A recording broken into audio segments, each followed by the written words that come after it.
This is what I thought I was gonna get based on the promotional material. A mecha series which stars a bunch of young women who pilot mecha suits to fight against evil, and they take life really easily despite the world falling apart around them.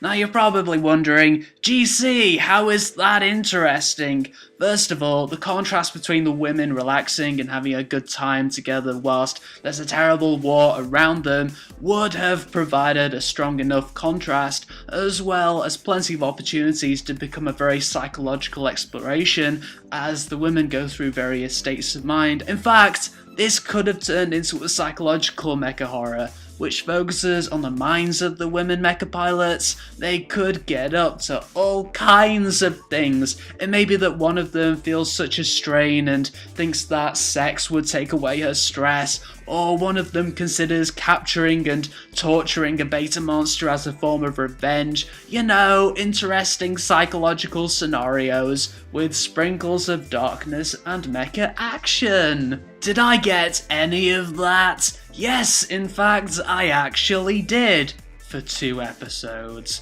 Then the anime went into romantic drama territory and just alienated me almost completely. Why did it change direction? What I will say though is that since this anime is based off an adult video game, an eroge, I fully expect there to be some adult content. There's nothing hugely erotic, but if you're looking for an explanation as to why most of the women have insanely large breasts, it's because the Muv-Luv universe is based off an eroge visual novel, or is it ecchi?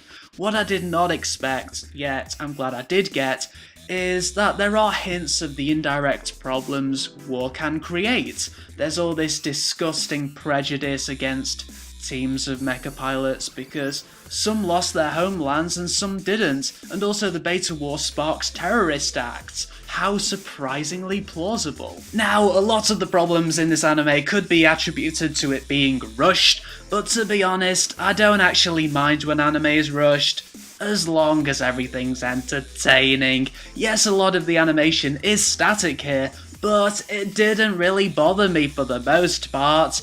However, the rushed nature did bug me when I saw the fucking ending.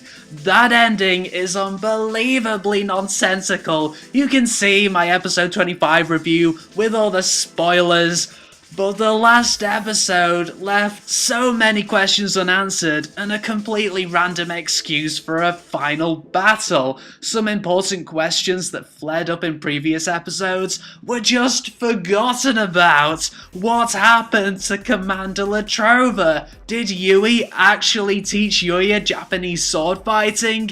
It needed an additional episode to tie up all the loose ends. Seriously. The second opening theme was pretty catchy, but I don't get why the first opening sequence shows the women with pistols. Teresa is the only entertaining character, and the few battle scenes were really intense. But outside of those things, Total Eclipse is generic in a bad way. It sees golden opportunities and hints at making the most of those golden opportunities, but then switches paths.